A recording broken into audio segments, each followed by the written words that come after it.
Have you ever seen a cute goat and thought, "Oh, how adorable"? Of course you have. They're everywhere in cartoons, petting zoos, and even viral videos. But what if I told you that in some of the most beautiful places on Earth, these seemingly harmless animals are considered a devastating plague? And that the solution involves helicopters, high-trained snipers, and a massive, controversial culling operation. This is the brutal secret of paradise islands like the Galápagos and Hawaii. It is a story that forces us to ask a tough question. When is a cute animal a destructive pest? To understand this, we need to go back in time. Goats are not native to these islands. They were introduced hundreds of years ago by sailors, pirates, and early settlers. For sailors on long voyages, islands were like natural refrigerators. They'd release a few goats, and when they returned months or years later, they'd have a ready supply of fresh meat. It seemed like a brilliant idea, but they couldn't have imagined the ecological nightmare they were unleashing. Islands like the Galápagos are unique, isolated worlds. The plants and animals there evolved over millions of years without large, hoofed herbivores. The native plants didn't develop defenses like thorns or toxins because they never had to. They were living in a peaceful, balanced ecosystem. Then the goats arrived. A single goat can eat about 4.5 kilograms or 10 pounds of vegetation every single day. Now, multiply that by thousands, then hundreds of thousands. On Isabella Island in the Galápagos, the goat population exploded from just a handful to over 250,000. They were like a relentless, eating machine. They devoured everything in sight, from delicate native flowers to the bark of ancient trees. They could stand on their hind legs to reach higher branches, stripping entire forests bare. The impact was catastrophic.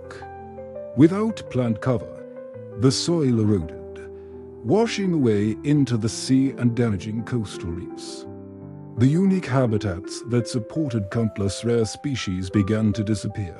Think about the famous Galápagos giant tortoises. They are slow-moving vegetarians. Suddenly, they found themselves in a competition for food they were destined to lose. The goats ate their food, trampled their nests, and destroyed the shady forests the tortoises needed to regulate their body temperature. Tortoise populations plummeted. It wasn't just tortoises. Countless species of insects, birds, and unique plants were pushed to the brink of extinction. The entire ecosystem was collapsing, all because of an animal we typically see as a friendly farm creature. By the 1990s, conservationists faced a stark choice: do nothing and watch the unique island world vanish forever, or take drastic, aggressive action. They chose action. But how do you remove hundreds of thousands of goats from rugged, volcanic islands with dense forests and steep cliffs? Traditional methods like fencing and trapping were simply too slow and ineffective.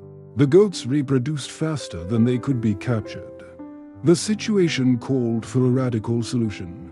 This led to the birth of Project Isabella, one of the most ambitious and controversial eradication programs in history. The plan was audacious: to completely eliminate every single feral goat, as well as pigs and donkeys, from the northern Galápagos. The primary weapon of choice: aerial hunting. Specialized teams of sharpshooters were flown in.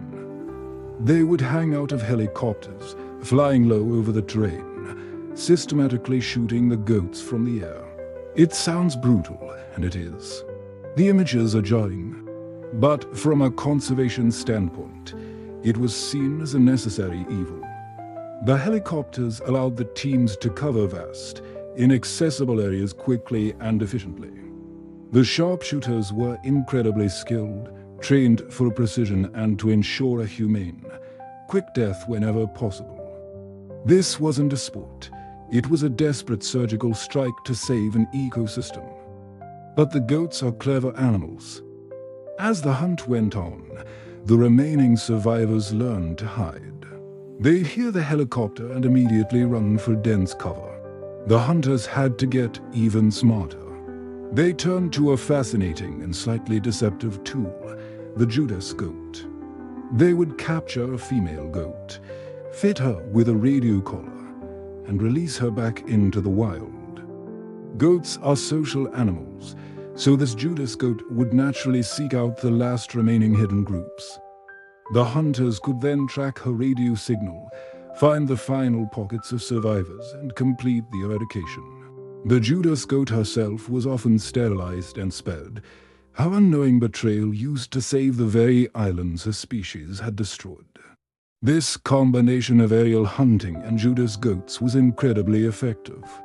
In just under a decade, Project Isabella achieved what many thought was impossible.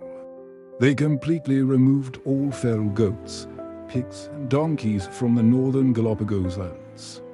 The cost was immense, running into the tens of millions of dollars, and the controversy was significant.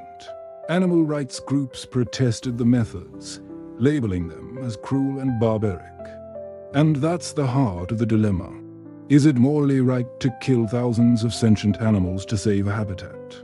Conservationists argue that their responsibility is to the entire ecosystem and the countless native species that have nowhere else to go. A goat is a goat. You can find them all over the world. But the Pinzon Island giant tortoise or the Floriana mockingbird, they exist only in the Galápagos. If they're gone forever.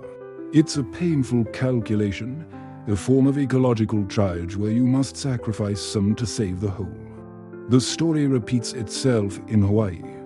Here, too, introduced goats, pigs, and sheep have ravaged native forests, particularly the fragile high-altitude ecosystems.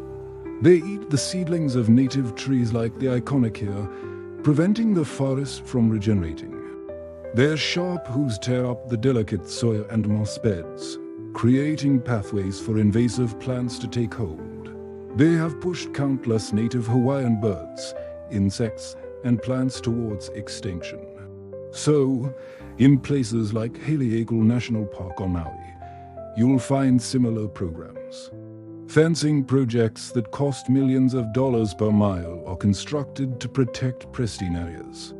And yes, aerial hunting from helicopters is also a key tool in the fight to control goat populations in the most rugged and remote parts of the islands.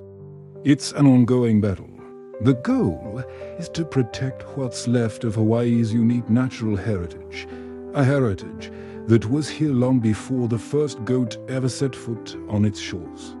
The results of these drastic measures are truly astonishing. In the Galápagos, once the goats were gone, the islands began to heal almost immediately.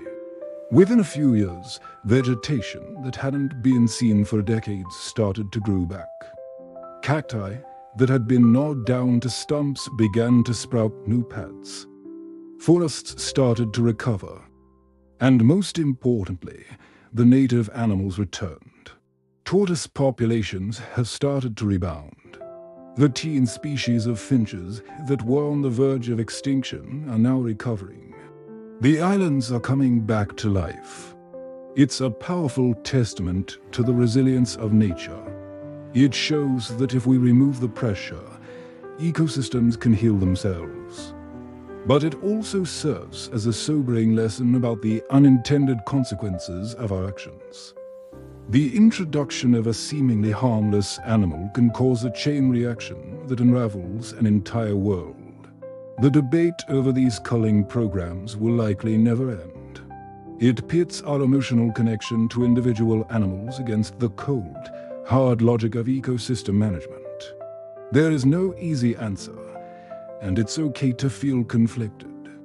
It's a tragic situation born from a historical mistake.